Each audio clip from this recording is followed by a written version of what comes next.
一些的机会能够每一年有2、3次去到中国。I thank God for giving me the opportunity to visit China 2 or 3 times a year. 去到中国呢，那几次呢，主要是在一些台商当中有一些服侍。And that is to serve some of the businessmen from Taiwan.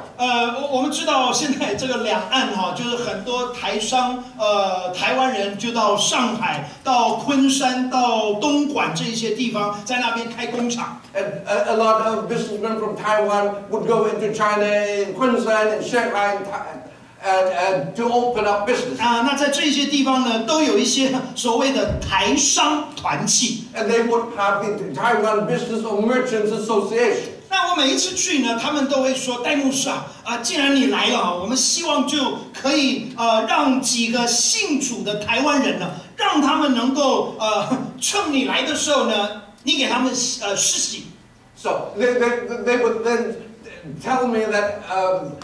Reverend Taylor, since you are here, there are a number of businessmen who believe in Christ. Why don't you baptize him, taking the opportunity? 所以常常是在人家家里面的浴缸给他们洗。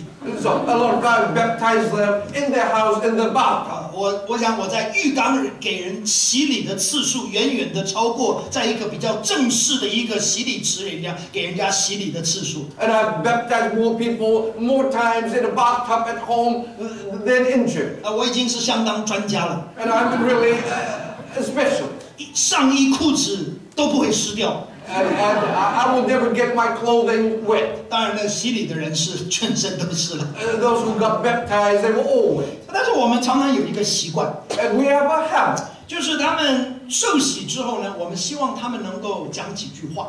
After baptism, we ask them to say a few words. 你知道我印象特别深刻， And I have great impression. 因为已经发生过好几次。 Because that happened many times. 这些人，你知道他们说什么？ What would they say? 他们说：“其实我若是留在台湾的话，我是绝对不会信耶稣的。” They would say that had I remained in Taiwan, I would have never received Christ. 他说：“其实呢，后来我们就来到了中国。” And then they said that we arrived in China. 神就让我们在中国信了耶稣。 And God let us receive Christ in China. 他说：“原来我们以为是我们选择来中国的。” We thought that we have chose to come to China. 但是没有想到，其实是上帝无形的手把我们带到中国。 But never did we realize that it was the invisible hands of God who led us into China. 让我们能够在中国这个地方能够信耶稣。 So that we can believe in Jesus Christ in China.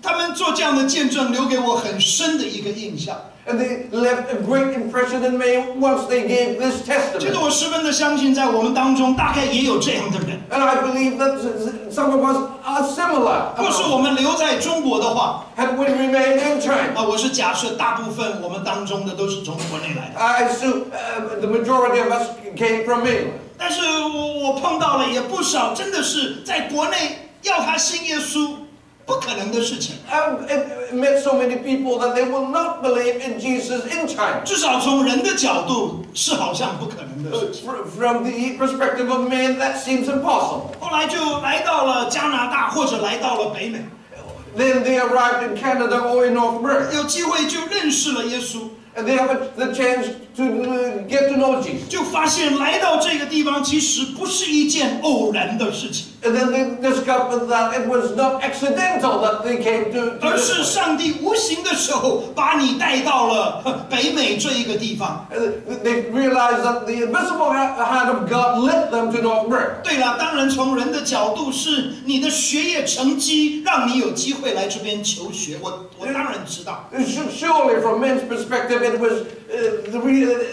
the result of your study that 但 led 是我 you 不 here. 认为这是个巧合， But I don't think that was the coincidence. 我十分的相信，其实是上帝把你带到这一个地 I 方。 believe that God led you here. 你有可能今天下午你在这个地方，你仍然是一个福音的朋友。 Maybe today you are here, you're still a friend of the gospel. 我不认为你今天下午在这个地方是一个巧合， I do not believe that is coincidental that you are here. 你说戴牧师啊，是指我自己坐上车，自己发动车，自己开过来的。You said, Reverend Taylor, I started my own car and I drove here myself. 是啊， Yes. 是啊， Yes. 但是我同时也相信， But at the same time, I believe 上帝的无形手，今天下午把你带到这里。 the invincible hands of God led you here. 因为我们的上帝是一个寻找人的上帝。 Because our God is one who is always seeking and looking for people. 创世纪第3章， In chapter 3, Genesis, 当我们的先祖犯了罪的时候， when our forefathers sinned, 你会记得，当他们吃了不该吃的禁果， they ate the fruit that they should not have eaten. 后来他们没有主动的回到神的面前认罪悔改， They never took their own initiative to return to God to confess and ask for forgiveness. 我说长长，我常常讲这个创世纪第3章是第一次人跟上帝玩捉迷藏的一个游戏。 And I always refer to Genesis chapter 3 as the first time men and God played hide and seek. 从那个时候，人就不断的在躲避上帝。 So from that time onward, men try to hide from God. 但是虽然人在躲避上帝， Although man was trying very hard to 但 hide. 是我们看到这位上帝仍然是那个呼吁亚当，亚当你在哪里的上帝。 But our God still call out, Adam, Adam, where are you? 上帝是一个寻找人的上帝。 Our God is one who is always seeking out men. 从创世纪 From Genesis 一直到启示录， to Revelation. 我们在启示录第3章 In chapter 3 就 Revelation, 读到了一句话， you read one sentence. 耶稣这样对教会说 And Jesus said to the church, 我在门外叩门， I knock on your door. 有谁愿意打开他的门，欢迎我进来。 Who would open their door and welcome me in? 所以第一，恩典是一个寻找的恩典， So grace is a grace of God seeking us. 是一个寻找的恩典。 It's seeking grace. 第二， Second point, 不单单是这个恩典是一个寻找的恩典， not only is grace that God seeking us, 这个恩典也是一个，如同我们早所讲的，这个恩典是一个不配得的东西。 but as we've said before, this is something that we do not deserve to 我 receive. 不晓得大家有没有特别注意，在第6节跟第8节 Have you paid particular attention to verses 6 and 8? 都记载了，当米非波设来到大卫王面前的时候，他所有的一个举动。 It recorded Mephibosheth when he appeared in front of King David what he did. 当米非波设从罗底巴、亚米利、马奇家里来的时候， So when he came from Lodibar, the house of Micaiah, 我们在那边看见他来到这个大卫的面前，在第6节那边就说他伏地什么叩拜。 and verse 6, when he came in front to David, he bowed down and paid him honor. 若是你跳到第8节的话， Let's get to verse 8. 我们看到米非波设又叩拜。 Mephibosheth bowed down again. 很明显，米非波设知道他能够来到大卫王面前，本身就是一个他其实不配得的一个东西。 So clearly he knew that for him to have the chance to come in front of King David is something that he did not deserve. 不单单是如此， Not only 我 that, 不晓得大家有没有注意他以下所说的话。 but have you paid attention to what he 我 said? 觉得这一句话也是很有意思的。 Very significant. 他说：“仆人算什么？”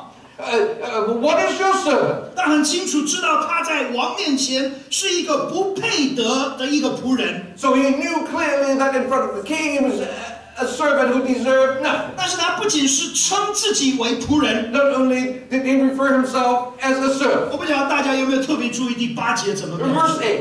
他说：“我不过如死狗一般。” That you should notice a dead dog like me. 那据我的了解哈，大部分的语言骂人比较难听的话，大概都跟狗有关系。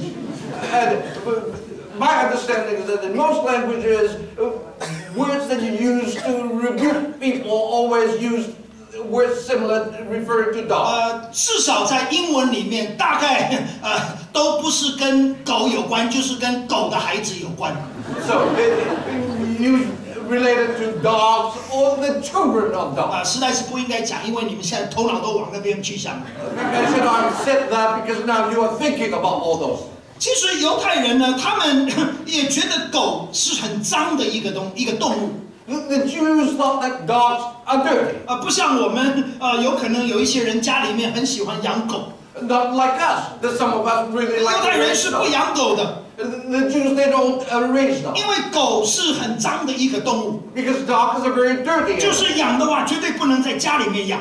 Even if they would raise dogs, it would not be inside the house. 但是我们有没有注意到，米非波设不是只是形容他自己如狗一般。Mephibosheth, did you notice, describe himself as a dog? 当然是描述他自己如死狗一般。But he also described himself as a dead dog. 所以很明显的，米非波设他很清楚的知道，其实大卫愿意接见他，这个东西本身就是他不配得的东西。So he understood clearly that he did not even deserve to be near King David. 其实不单单是如此。Not only that. 我不晓得大家有没有仔细看这一章。I don't know whether you have read this carefully. 若是你仔细看的话，你会发现，其实扫罗的名字在这一章里面13节里面呢，一共出现了7次。The name Saul appeared 7 times in this chapter. 这个作者好像一而再、再而三的要我们知道，米非波设是跟扫罗在一起的。So the author deliberately wanted us to know that Mephibosheth and Saul are related. 为什么这个作者要这么强调这个关系呢？ Why would he emphasize this relation? 我十分的相信， I firmly believe. 还是要我们看到，其实大卫在米非波设身上做的这个工作是米非波设不配得的。And that is what David did to Mephibosheth is something that he did not deserve. 那或许我们稍微停留在这个地方。So let us stop here. 因为这里有一点的背景，若是我们能够了解的话，我们就会更能够清楚。Because there's some background here that would clarify things. 我们知道大卫其实是以色列国的第2位皇帝。And David was the second king of the Jews. 我们知道第一个皇帝是谁？第一个国王是不是皇帝？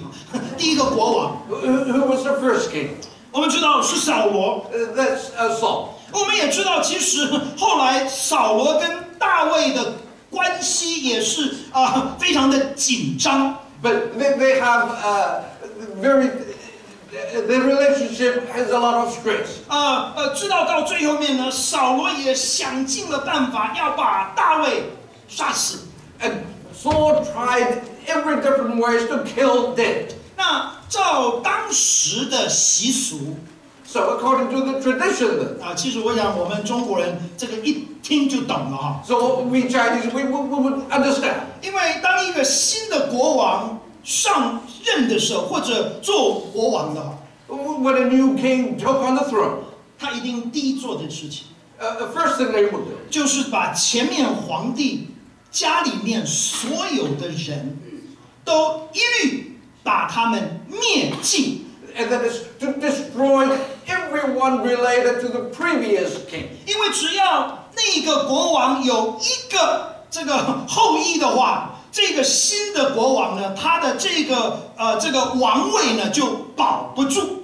Because even if there's one offspring of the previous king who's left, then his throne might be shaken. 扫罗的家非常的清楚这件事情。So the house of Saul know this very clearly. 所以当扫罗跟他的儿子约拿单被杀的时候 So when Saul and his son Jonathan were killed, 米非波设的那一个赫本是翻乳母哈，我们大概比较习惯是奶妈哈，马上就把米非波设抱起来就逃。